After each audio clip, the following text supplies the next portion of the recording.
right.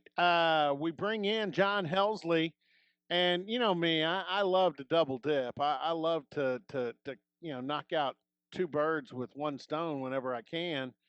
Is that right? Yeah, I think yeah, I think you can get two birds with one stone. When you do an old guys podcast, it's an old guys podcast, which you can hear on Pokes Report. And John's one of the old guys. I'm one of the old guys. And you know what? Quite frankly, we're proud of it. There's something to being an old guy, John. Wisdom. I don't know That's, about that with me, but we'll give you credit for wisdom. oh man, that's right. Oh There's something about being an old guy, and it's not all bad. It's not all bad. no, I actually, actually, most of the time these days, I'm kind of glad I'm an old guy, and I don't know that I need to necessarily explain that. Except let's go into this because you're a teacher. You are involved with molding and informing and preparing the journalists, especially sports journalists of the future, but journalists, period. You're the advisor for the Ocali, and you're on the faculty in, is it the School of Strategic Media and Marketing, maybe? It's What? you got me at the School of Media and Multimedia, or Strategic Communications. Sorry, Media and Strategic Strategic Communications. Communications. There we Sorry, go. you got me all So I flustered there. was, I know, but hey, you're on live radio and taping a podcast at the same time. So, hey, you can be forgiven. But Thank you. when you look at that, and we've talked about this, the two of us. I came up, actually went to Oklahoma State, and I came up once I was convinced I was not a football player anymore. That my days were gone. I uh, I got involved in sports information, so I kind of came up through that as well as the educational side there on the Oklahoma State campus with the idea because I was around a lot of people. Bob Berry Sr. I spotted for him, and Vern Lundquist. I worked for him, and so I really aimed my sights at television and came up through that. Ended up eventually morphing toward. Um, I worked at Remington Park for a while, so I was kind of in the media relations business too, a little bit there, as well as doing TV shows for them. But then I settled on radio and writing because I really did like writing. You kind of came up, and you've always been the writer. You've always been, in that vein. But you and I talk all the time, and I'm gonna shut up about. I love the time I came up in. I think I came up in the right time for me in the media world, and I think I was fairly successful, and I was happy doing what I'm doing. And I look at what the media has turned into now with more social media, and maybe I'm not giving myself enough credit, but I don't know that I'd want to be a young pup in this business now because it has really changed. And you got to really carve a niche for yourself because no one's going to carve it for you, and there's less niches to be carved. Well, all of that is true, and that's one of the things that we talk about in the journalism building. It is, let's see how many tools we can put in your toolbox, and it's sort of the way it's got to be now. I mean, you, I don't know how many people know I was at the Oklahoman for 25 years, and by the time I left, I was writing, I was on camera, I was podcasting, I was on social media, I was using my phone as a camera to do interviews and collect video, and it's all of that. And so that's the thing we stress is you have to sort of get comfortable doing all those things. Get comfortable being interviewed because if you're the beat writer for OSU football, even as a student, I mean, on campus, people are going to look to you as sort of a voice for that. Like, and we all put this in parentheses or in quote marks or however you want to put it, is an expert, right? And so we're going to ask you questions about OSU football, and we need you to provide intelligent answers and all of those things. So uh, in the journalism building, that's the place to practice those things, and you're going to make some mistakes, but that's the place to make them. You're still in college, but try it. put those hats on and wear them and do the best you can with it. And that's the thing we try to do is put as many tools in the toolbox as possible, because that's what is expected of you when you get out there in the job world. You gotta be a little bit of everything and do a little bit of everything. And I tell young students that come on tours that are thinking about coming to OSU, I say, hey, it's the media business has changed probably more in the last 10, 15 years than it did in the 50 before that, just because of technology, and it's going to continue to change. And so we're ready to go with it, and come to our place and let's do all of these things and more. That's coming, folks, from somebody. If your kids are thinking about getting into this, if you're listening to this and you're younger and you want to be in the media, listen to John Helsley, because it is a yeah, you better be able to bring the baker's dozen. Having 12 talents isn't enough anymore. You better add that 13th. I mean, it's the more the merrier as far as being in this business nowadays. I see people that I never would have thought would be doing video, and just about everybody now has video editing on their computer. And then here's the other one. I mean, we've got a guy working for us at Pokes Report, Marshall Levinson, that's a student, and he's dynamite at graphics. That's a whole nother thing. If you can put digital graphics together, that might be the extra tool, John, that gets you a darn good job with somebody. And I didn't mention that, but it's vitally important, okay? Because, and heck, we see it with a lot of athletic departments now, the fantastic things Mm-hmm. they're doing with graphics. And yes, that's another great tool to put in your box, and you can learn those things, obviously, at our place or in the School of Arts. We have a young man coming who'll be a freshman this fall, who's already doing outstanding things, and we can't wait for him to get on campus and sort of ramp up what we've done and what we're going to do in the future as far as graphically. We've had some other guys that have gone and done graphics at the college football playoff. So I mean, Yeah. yeah, You're right. That's one of those things, and especially with social media, graphics are becoming more and more the thing. I'm just gonna fly the way the direction goes. You just mentioned the college football playoff yesterday. We had Bill Hancock on, and there's no doubt Bill Hancock can be. I mean, if he wants to influence, he's got the power to influence. I mean, his voice is loud, and he puts his fist on the table. It's a fist. The sound is going to be heard when his fist hits the table. He's not necessarily that kind of guy. And yesterday, he had a great observation with me. He said, Robert, keep speculating. That's what people in your business do. But he goes, I became a whole lot happier when I realized I'm going to have to live with the decisions with the coronavirus and college football that other people make. And once I realized that, I was much happier.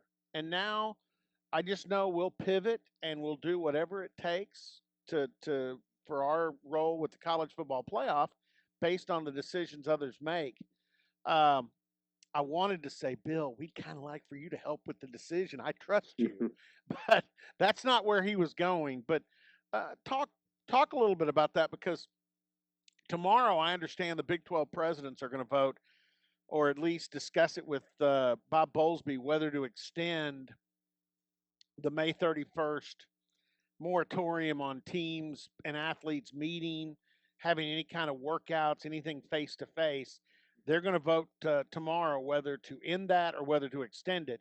The NCAA has extended the moratorium on in-person recruiting now from May 31st to June 30th. What do you think about all that? Well, it's fascinating. Number one, because I think wherever you are in the country, that the thoughts may be different, right? I mean, if you're on the West Coast or the East Coast, the way you think about these things may be different than the way we think about them here in Middle America. I think Oklahoma as a state has done really well with you know adhering to guidelines, doing the right things, to do a pretty strong job of keeping this virus from just going crazy in our state. And I think probably through this section of the country, that's pretty consistent. I understand what Bill says, and ultimately, when it all comes down to it or not, ultimately the decisions will come from a higher place, right? No matter how the Big 12 votes tomorrow, they will have been in contact with people nationally that are in the medical profession, probably as high as the White House. These things are probably going to have to get a thumbs up and a stamp of approval higher up. And maybe that's already happened, which is why this conversation is going to take place, right? And so it's touchy and it's dicey and it seems to be fluid, changing all the time. And I think the best thing we can do is let some of these things come out, and see where it leads us, and then go along for the ride.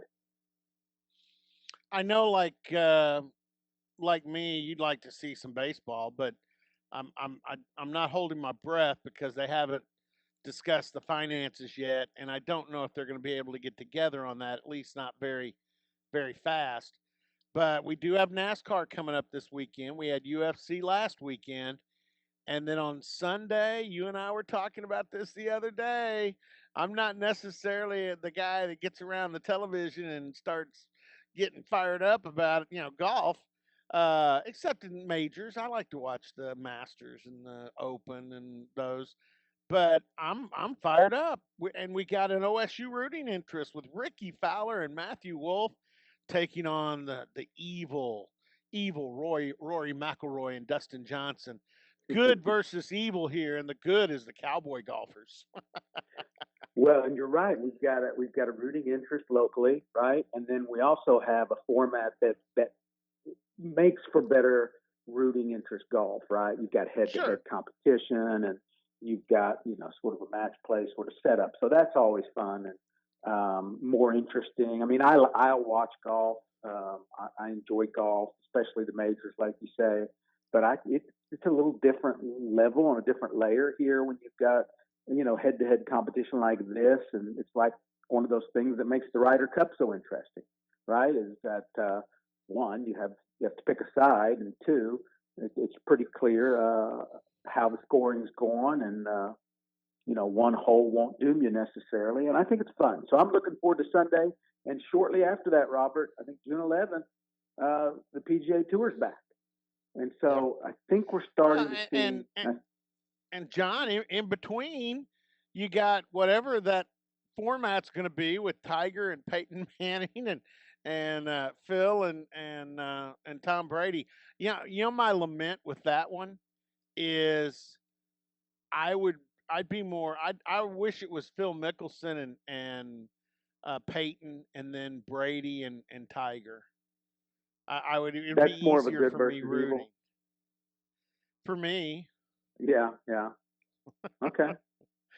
I mean, But I I know I what I respect think. Tiger. I respect Tiger, but I mean, I know Phil's not an angel by any means, but he's kind of got that Michael Jordan competitive thing. He's been linked to Vegas and doing some doing a little gambling and so forth. But his alliance to breast cancer and the way he responded with that with his wife and his mother, I I became a Phil fan forever with the way he took that on and represented that, and so I'm a more of a Phil fan than I am a Tiger, and I'm definitely more of a Peyton Manning than a Brady, but that's just Yeah, me. I respect that. So the good news is we're starting to see some returns, right? And I think as more and more organizations start to try to return, and I'm a little more optimistic maybe than you for baseball. I think they're going to figure this out, get it done, and move forward. I think they would miss a golden opportunity if they let other sports open and they fail to over money. I think that's going to be a really bad look if the final decision on why they don't play a season is because of money. That's not going Yeah. to play well in a country with unemployment and furloughs and challenges like we have right now. So I think they'll find a way to get that done. Maybe just a little bit of posturing between now and then. All right, I've thrown out the topics. What's something you got something you want to throw out? Well, I'm interested I think in recruiting what's going on here the next couple of days and Mhm. what has gone on and what's we got some big announcements coming up. We've got some interesting players in play, and eventually the the levee's got to open up a little bit, right? We're going to see a lot more of this taking place and happening because you know kids can't wait forever. I mean, they're waiting the best they can, and I think some of them are probably going to get a little antsy, and they're going to have to make a decision whether that means they get to go on campus and really get the full fledged tour or not. I bet a lot of these athletic departments are doing some fun virtual visits. Do you know anything about that, Robert? I mean, you Yeah, can take it. the last two that committed, Jaden Nixon for Oklahoma State, and then just the other day, Raymond Gay, the second, talked about how they've done virtual visits where somebody is literally guiding them through and talking to them personally, and mentioning their mom and dad's name. It's similar to what Kansas, I think, did with the virtual junior day. Um, I do believe this. I think it's an advantage when kids come to Stillwater. I think that's a huge advantage for Oklahoma State in recruiting, and it's something they're missing. Um, but yeah, I agree with you. In the beginning of this pandemic, the recruits I talked to, were saying, "No, I'm going to wait. I want to go to the schools and see them in person." And a lot of those kids that said that have already committed. Not a lot, Yeah, some. yeah, Uh, Yeah, and, and here's the deal. I'm going to yield to you on this because a lot of listeners, and I know we're going over a little bit, and I want Patrick to know we'll fix it out.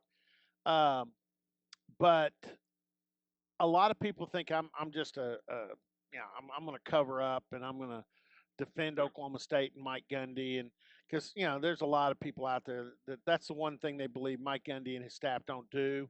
They don't recruit the way they should, and they're sick of not getting enough 5 and 4 stars.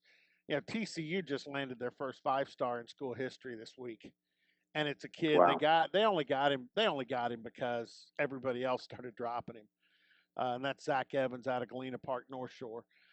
I do think with Todd Bradford, Oklahoma State's changed their strategy some. I think it's good, but Raymond Gay, the second that committed the other day from Red Oak, he's exactly what Oklahoma State wins games with.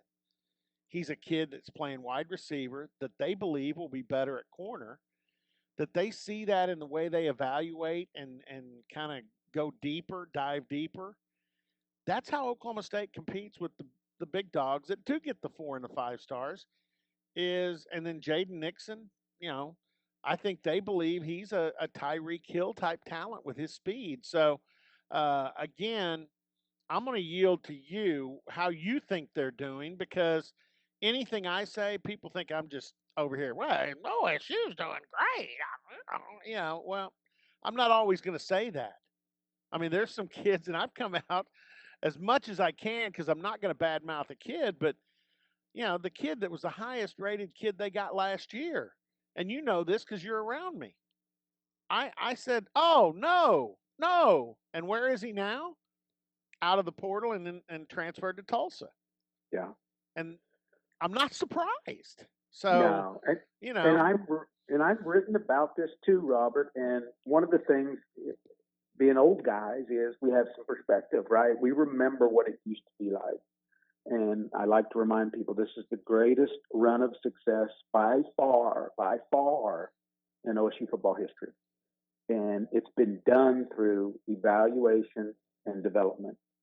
And does that mean you have a few blips along the way because it takes time to develop? Yes. You slip down maybe every once in a while and drop off a 7-6 or whatever that might be, right? 8-5, but consistently they're winning and they're in position to win, and most of that is through their evaluation ability to see guys down the road and then develop those guys. And they've hit on a number of them, and their winning percentage, both in the Big 12 and nationally, shows that they're doing well. Right? They're doing better than Texas, okay, who's gotten a lot of 4 and 5 star players. They're winning more games over Mike Gundy's time than Texas, right? And so I think you got to give it up to them for that. It's hard for OSU, and I know fans don't really like to hear this. It's hard for OSU to get 5-star players. It just is. One, because there's not very Well, many of them in this state, yeah, right? And right. you got a lot of competition to get them out of Texas and other places. So Well, and I will say this too, and I thank John for being an old guy because I think he's seen this and gets it. And that is, would I love to see Oklahoma State get a couple of more difference maker type guys? And that might be the thing that pushes them over the top. And now they beat OU 2 years out of three instead of OU beating them three or four or five or six out of whatever. Yeah, I would love to see that, but uh, it's going to have to, and I think that's what Oklahoma State's shooting for, but it's going to have to happen, and I don't think it's going to happen overnight. So that's just the way it is. All right, John, real quick, can Ricky and Matthew do it, or are we going to see the number ones win the skin money? And but it doesn't matter. The winner is going to be charity, but um, can Ricky and Matthew pull the upset? they can do it, and Ricky's bringing out those new Cobra irons this week. I don't know if you've seen those or not, but he's being fitted with some new stuff, and they'll have a little chip on their shoulder, I'm sure. They're the underdogs, but I think these are a couple of guys who kind of like being the underdogs. So yeah, they can do it. I'm not going to say they will, but they can definitely do it. Yeah, I'm with you. I'm not going to say it will either, but I'm going to be cheering them on. I think we all will. Hey, that's your old guys podcast, John. Thanks. Take care, Robert. All right, and thanks to Patrick.